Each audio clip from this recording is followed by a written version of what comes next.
for you to do this. Are you ready, buddy? Ready as I can. Okay, all right, get him in.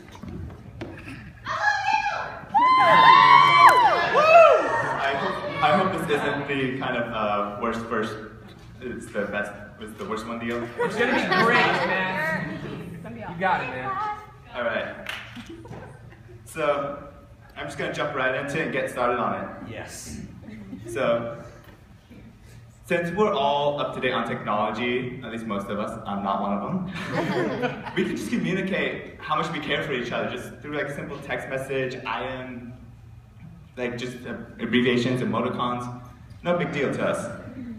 But that's just not enough for God. Yeah. He had to give us the entire Bible. Yeah. And that's just so chock full of messages to us from Him about His love and the importance for us.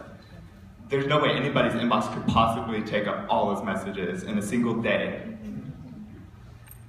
Really, this is how God wants us to love Him. Just like that song was saying, with everything that we got. He wants us to trust and love Him, absolutely everything. Picture a young child now. If they fall, get hurt, or they just have a sense something's wrong, what do? They just sit there. They just scream, Mom, Dad. They just scream the top of their lungs. You have no idea where it's coming from. It's like, how can something that's mommy so loud? And they just sit there and they beg you, those pleading eyes, and just reach up. It's their natural reaction. It's just what they do. Now, what's different between that natural reaction and us? From the little kid to us. There is no difference. Yeah. Honestly, when we're worshiping God, we're just laying our heart, crying out to Him. We're just begging Him, come down, give us a hug, let us know you're right there with us. When we raise our hands in worship, we're asking, just give us that hug that we need right now. We just need you right here with us. And so, there's really no difference between a natural reaction from a child and us. We've just kind of lost that idea of it.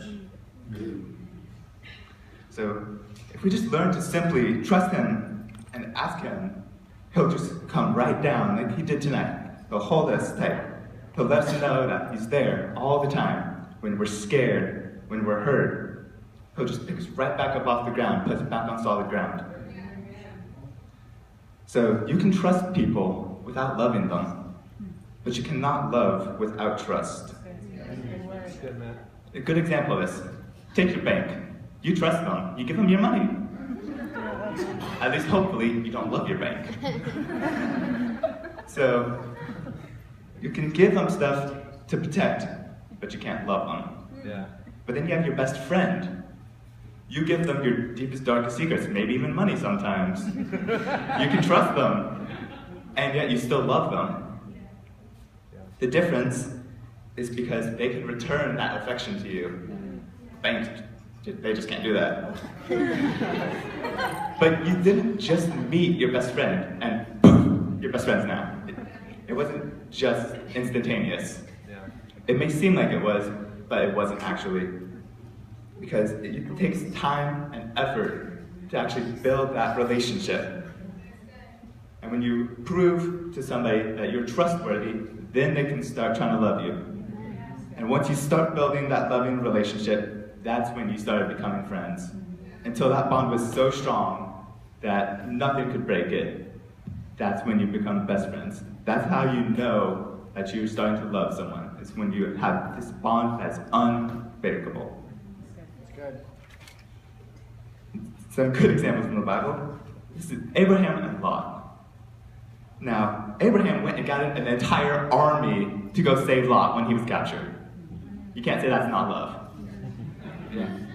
How many of you would go and try and gather an army to go save your best friend? I'm pretty sure all of us would, all right? Oh yeah, totally. Only about 10%, okay? I feel the love in the room right now, don't you? And then David and Jonathan. Even when Jonathan's father was trying to kill David, threatening David's life, and probably Jonathan's in that time as well, Jonathan never lost sight of that love for David. He kept to it, even though his father was trying to kill his best friend. He would not let it go. Elisha and Elijah. 2 Kings 2:2 says, "But Elisha replied, 'As surely as the Lord lives and you yourself live, I will never leave you.' So they went down together to Bethel."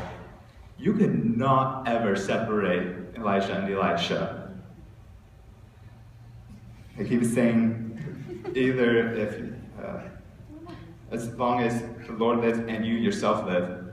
He said the Lord lives first. That tells me, because God can't die, that love is never going to die. This is the kind of love God seeks from us and gives us. Because he's already given it to us through Jesus Christ, his son. He just asks for it in return. Yeah, that's good. So, God's calling all of us right now. He's wanting to be our best friend.